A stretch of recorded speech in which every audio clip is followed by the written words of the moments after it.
আজকে আমার বাড়ির লোক আমাকে এবার ঘাত ধাক্কা দিয়ে বার করে দেবে আমি সেটা ভাবতেও পারিনি। আসলে বন্ধুরা আমি প্রায় 1 মাস ধরে চান করিনি, তাই আমার গা থেকে না হয় একটু কুকুর পচা গন্ধ উঠছিল। সেই কারণে ঘাত ধাক্কা দিয়ে বাড়ি থেকে বার করে দিল আমাকে। আর বাড়ির লোক বলে দিল তুই যদি আজকে চান করে না ঘর আসিস তোকে ঘর ঢুকতে দেওয়া হবে না। তাই আমি দেরি না করে কিছু চাংড়ে চিংড়িকে নিয়ে বেরিয়ে পড়লাম চান করতে যাওয়ার জন্য। আর এই গরিবের ফরচুনারটা মায়া দেওয়া করে আমাকে ফ্রিতে নিয়ে যাচ্ছে চান করতে যাওয়ার জন্য। আসলে আমি চান করতে যাচ্ছি আজকে ড্রেনের জলে চান করবো। তোমরা কি কখনো ড্রেনের জলে চান করেছো? আমি তো জানি তোমরা করবে না, কারণ তোমরা হলে বড় লোক, তোমরা সুইমিং পুলে চান করবে। আমি তো গরিব, তাই আমি ড্রেনে চান করতে আসলাম। তো চলো এখন আমি লজ্জার মাথাকে তোমাদেরকে আমার চান করা দেখাবো, আর তোমরা লজ্জার মাথাকে আমার চান করা দেখবে। আর এইদিকে দেখো আমি প্যান্টটা খুলছি, আমার ক্যামেরাম্যান বেসরমের মতন আমার ক্যামেরাটা চালু করে রেখে দিয়েছে। কি করবো, আমি তাই দিলাম সারাত করে প্যান্টটা খুলে, কি দেখবে আমার ভেতরে প্যান্ট আছে।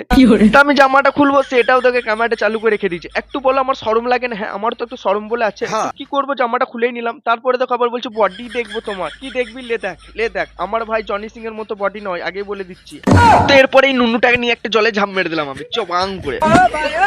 তারপরে আমার ঝাঁপ দেখে নুনুটাও আবার একটা ঝাঁপ দিয়ে দিল চবাং করে। তো এরপর আমি একটা দিয়ে দিলাম হেলিকপ্টার।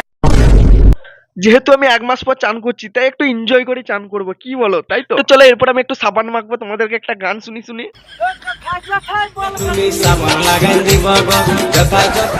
যেহেতু আমি 1 মাস পর চান করছি, তাই যথাই পাচ্ছি সতাই আমি সাবানটা ঘষে নিচ্ছি, যাতে গা থেকে আর কুকুর পচা গন্ধ না উঠে।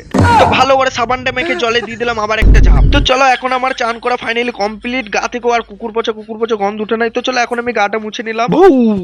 এরপর আমরা বেরিয়ে পড়বো গরিবের ফরচুনার নিয়ে বাড়ির দিকে। তো চলো তোমাদের এই ভিডিওটা কেমন লাগলো অবশ্যই কমেন্ট করে জানাবে।